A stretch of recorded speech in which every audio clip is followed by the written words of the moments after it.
This is an informal, open-ended book review video of Marie Kondo's. Do we even know the title of the book? The life-changing magic of tidying up. Okay, I was going to improv a totally different title. You'd be like, it's something like the joy of cleaning your shit up. Or I don't even know.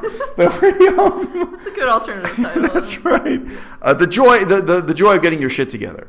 Look, the thing I want to say kicking off, I don't have any real agenda here. I mean, I could say broadly, it was a lot less awful than I thought it was going to be. But the other surprise is, this is not a book about minimalism. This is a book about animism. I think if you're being honest, this is a book, and toward the end... tell you to greet your house. And she grew up, she spent 5 years working in a Shinto shrine, and she literally believes that when you touch your clothes, you're transmitting energy to them. Mm-hmm. She has all this shit scattered through the book about her beliefs in magical trinkets and magical energy transfer, and it's animism. Mm-hmm. And, as you say, actually literally talking to the house, talking to inanimate objects, talking to furniture, touching and transferring energy into the furniture, and, laying on hands, healing magic through touching. Yeah. This is animism. This is an animist worldview. And, Japan is maybe a uniquely tolerant culture or just a uniquely quirky and eccentric culture in terms of integrating animism into modern life. I've lived in Laos, even though in Laos we do have a lot of traditional old school religious beliefs, about ghosts and spirits. We really don't have animism in that sense. Even though people do believe there are ghosts hiding in things, we don't have this, not like this Japanese form of animism, where literally the shirt you own has animistic part. No, people in Laos are not like that about clothing or furniture in their house. Yeah, shoot, I remember, I didn't read this book recently. I read it last summer. Yeah, not that long ago, though. But not that long ago. But I do remember how she was discussing donating clothes and having the clothes find their next spiritual home, basically, and how that is good for you to do, to donate clothes, because if they're not really serving their purpose with you, they can serve their purpose with another person. Right. So, I mean, the overall surprise for me, I guess, was that, this book is written with a certain type of reader in mind, kind of period.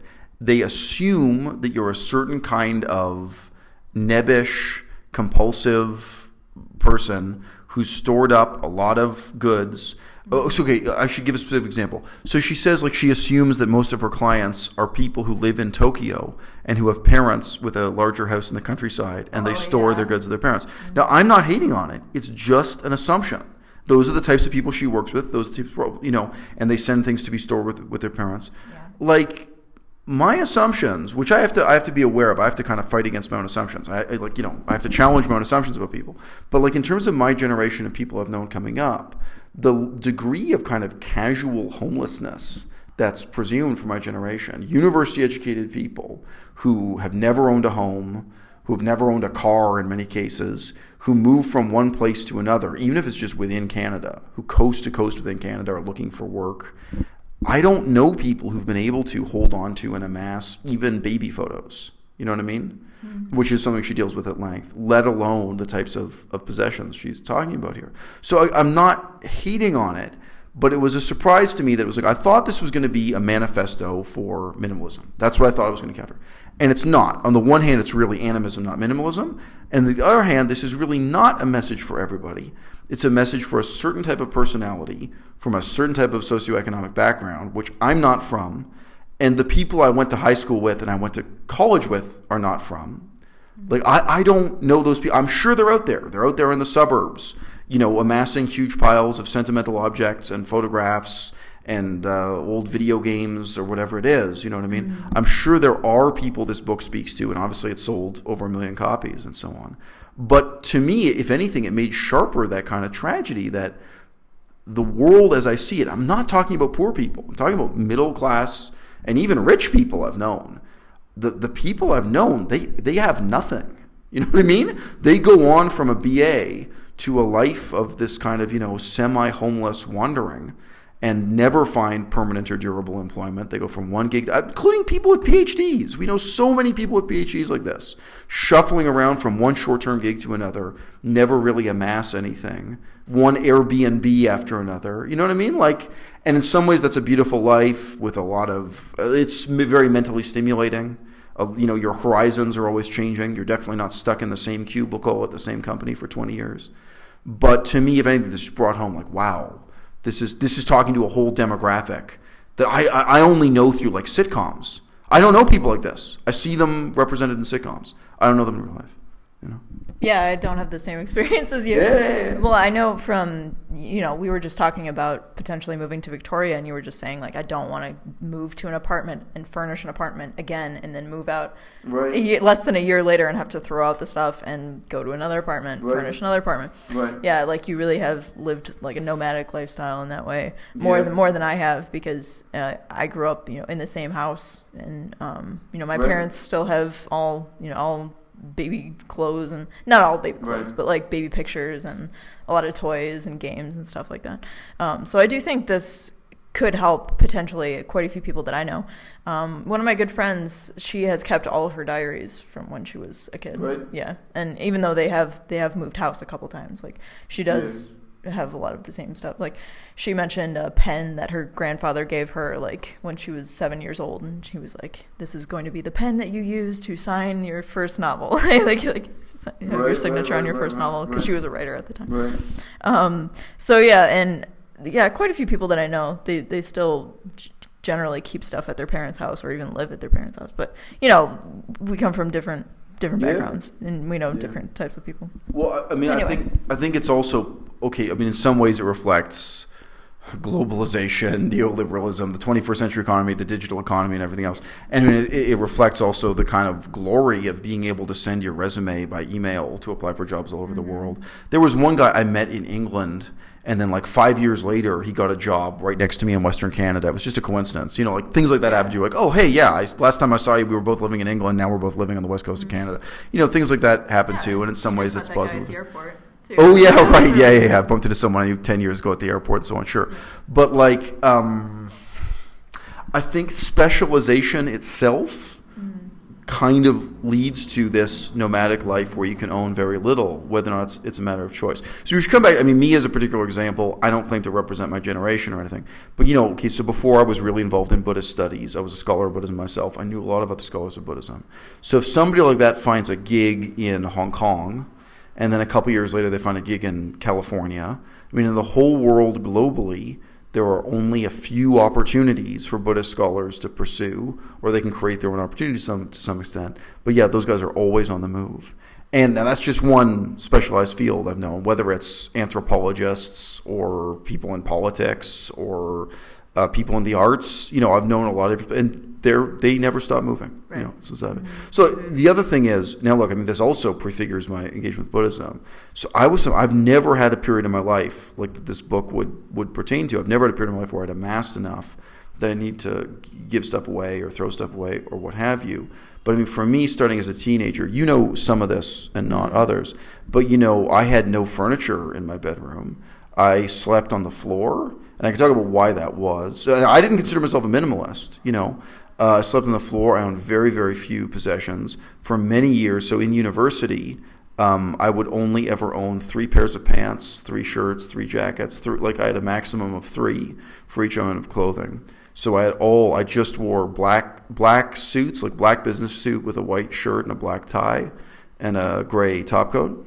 Yeah. You live what Marie Kondo wants for the clients that she works with, to have only like a certain amount of each. Way less, right? And I think way more spare, right? And that was before I got involved with Buddhist philosophy. You know what I mean? Yeah. Just being involved with philosophy, period. That was the way I chose to live my life. Now, there were a lot of things. I mean, it also really reflects. So we got a question from the audience. Only 3 socks. No, I had more than 3 pairs of socks. Part of the thing about that was if one of the pairs of pants is dirty or ripped or something, I got to sew it. Then you got to have enough of something to cope with some of the stuff. But no, I had more than 3 socks. Yeah, I don't think I ever limited myself on socks. So good point. Touche, Curtis. Well spotted. Anyway. So I've never owned, right now, I do not own a single photograph of any of my own grandparents. neither on paper nor digitally. I don't own a single photograph of myself as a baby, neither on paper nor digitally. So, starting at a pretty early age. But the real difference between me and Marie Kondo, and again, between me and the real minimalist, because I don't regard Marie Kondo as a minimalist. The people who are on YouTube talking about minimalism, I really think Marie Kondo is a significantly different ideology. But I actually do not think my life, in making those decisions, I don't think it's something other people should emulate. I see a lot more tragedy than triumph in that decision and that path I walked. Now, okay, to mention, I don't want to go into too much depth here, but I was horrified when I met other young people my age, both male and female. We've got questions coming in the live stream. How many socks exactly did I own? I didn't count. So therefore, countless. I was really shocked when I met young men and at least one young woman my age, and they could not sleep without a long list of bizarre things. So there was one girl, and she couldn't sleep without her comforter and her duvet, this whole complex setup, And I met a couple boys where they couldn't sleep without music playing continuously while they were asleep, and a list of, bizarre requirements and stuff. And I really trained myself. I wanted to be able to lie down and sleep on a floor with nothing, with no pillow, with no blanket, so that when the time comes and I needed to, I could, Now this really reflects, it does partly reflect philosophical interests of mine, reading ancient Greek and Latin philosophy, what have you, but it also reflects the political view of the world I grew up with, that World War III was coming, that extreme political strife and struggle was coming. And you and I, just unrelated, but when we look at the assassination of these major figures, like Martin Luther King Jr. or something, part of me, in terms of the childhood upbringing I had, is kind of screaming inside, like, didn't they know how to, shave their head, adopt a false identity, sleep in the ghetto, disappear? When we watched Casablanca, and I'm sorry, so the propagandist character, not the main character. I'm sorry, so the woman's husband in Casablanca. Oh, I'm forgetting his name. Sorry. Yeah, I also forget his name. Yeah. Anyway, but there's this character who's running away from Nazi persecution, but he's living the high life. He's at the baccarat table, he's gambling, he's staying in fancy hotels, he's keeping a high profile. And looking and thinking, don't you know to go sleep on the floor, sleep in the ghetto, disappear, you know what I mean? So it was kind of this sense of that, your life, if you took yourself seriously as a political person, you kind of always had to be prepared to join the French resistance. I mean, to keep it within the Casablanca or something. You had to be prepared for unforeseeable extreme circumstances and so on. So yeah, it was partly to that I really wanted to train myself to sleep on the floor with no blanket, with no pillow. I did go through a period of time actually sleeping naked on the floor with no blanket, no pillow. So I didn't even have pajamas or anything on. Yeah, it's hard, but you get used to it. That was the experience I wanted to have. So yeah, really my reasons and concerns were very different from the minimalist or Marie Kondo. But with all that having been said, whether you come at it from a Buddhist angle or a totally European philosophical angle or a political angle or a preparedness angle or a self-training angle, fundamentally, if you don't have a ton of stuff to throw away, this advice is just kind of meaningless to you. And the core of the advice is, if you own few enough items, you don't have to organize them. Yes, that's really right. Yeah, she says you don't have to tidy each day if you at one tidy time twice a year. Do this. Yeah. Right. Do this huge right. throwing away process of all the stuff. Right. But look, I mean, you don't have to organize your closet when you only own 3 pairs of pants. Right. Yeah. That's what it comes down to, right? You only own 1 pair of scissors. Right. Well, or if it's, look, those are the pants I wore yesterday, therefore these are the pants I'm wearing tomorrow. Yeah. Your life is simple. Mm-hmm. But yeah. I don't think other people should live the way I lived. You know what I mean? I don't believe in it. The fact that I did it and the fact that I live by it doesn't mean I believe in it. I'm a nihilist. I don't even believe in my own lifestyle choices. I'm really critical of them. I really see the disadvantages. You see what you have to say. What were you going to say? Yeah, no, I think it could help my parents, but I don't think my mom would actually. She wouldn't buy into the animist stuff, but I think she does need help getting rid of things, because when she needs to find something, Marie Kondo does mention this in the book, when you need to find a pair of scissors, you have to shuffle through your drawers and try to figure out where things are. So I do think it can be helpful for some people, just not really taking her advice as gospel, but using some of her work as inspiration to get rid of some stuff. Like they're planning on moving eventually, but they've lived in this house for 24 years. And they've amassed a ton of things. I mean, and I think that's a problem with people who have kids and are just in one house throughout the kids' years. It's easy to amass a lot of your home can become a museum for left behind items for your children. Right? Yeah, right. This came up in my earlier videos against minimalism. Mm-hmm. But Marie Kondo, she has this unique idea: you should only keep things if they spark joy. Yeah. And I do think indirectly that's part of her animist thing. You touch the item, you talk to the item, it speaks to you.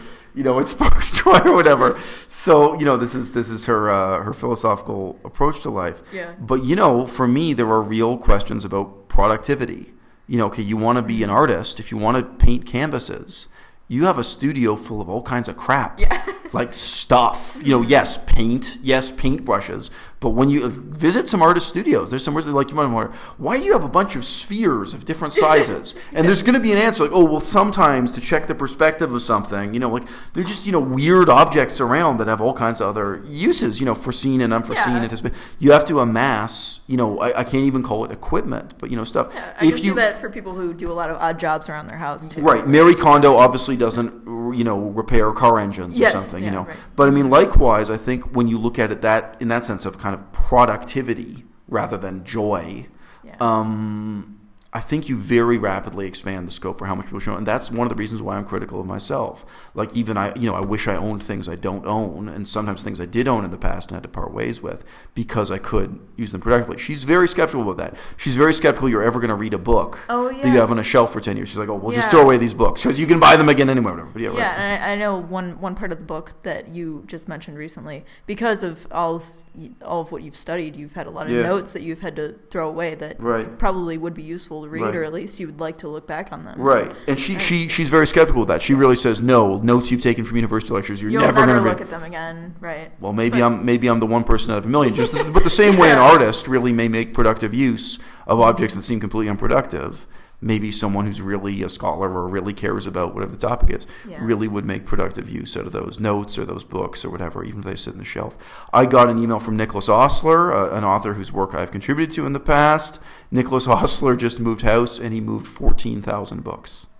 His personal library has 14,000 volumes, including ancient Greek, Latin, Persian, Pali, Sanskrit, Chinese, a lot of language study, and endangered languages too. So, different people make different lifestyle choices. Yeah, but I think I don't know. Maybe I don't want to be like overselling but you do have a very good memory. I really don't think you need to go back and read many of the books that you've read because you can really give me an accurate summary of things that you've read in the past. Right, but last night we were talking about Wealth of Nations, and you were really giving me exactly what Adam Smith had said. Which I read 20 years ago or something. But that is true. But if I want to write an essay, I got to be able to cite page numbers. That's true. So that's another thing. Yeah. But look, and the only thing I was going to say about productivity, I mean, it really is a Tokyo-centered book in philosophy. She says, oh, well, if you ever need one of these things, throw out all this stuff.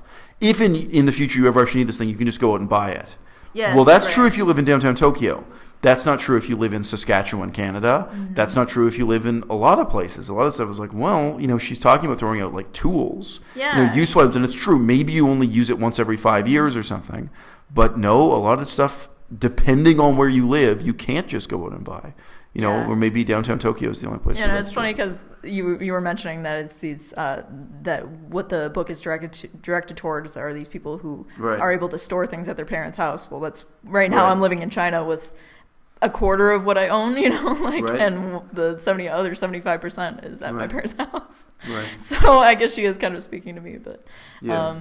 Okay, so if I could put it in a nutshell, for me, I was expecting this book to be a minimalist attack on the sentimentality of owning objects. Yeah. And it's not. If anything, it's an animist. Be more sentimental about your items. Right. And to have each item get more praise or more just attention from you than it's really like an animist transcendentalist approach to sentimentalizing objects, to being even more sentimental about your relationships with the inanimate objects you own and with the environment you live in. Yeah. Right. So is that the future? is the future a revival of animism in the decadent West? I doubt it. No, but I think her tendency to say that you can just throw things out is that a lot of things that people do own are disposable or just not as good a quality as they used to be, and then just like with technology, like like I do have a laptop that is 8 years old. And I'm like, why am I even holding on to it? Because, right. like, what is the point? And, that's not going to be useful in 20 years from now. Yeah. Whereas, like, a tool will be. So yeah. Well, it's another peculiar irony, though. The people I see praising Marie Kondo, including Mod Vegan, my great enemy here on YouTube. My fellow vegan YouTuber, who I sometimes cross swords with in debates here on YouTube. But, Mod Vegan represents zero waste minimalism. That's really not what this book is.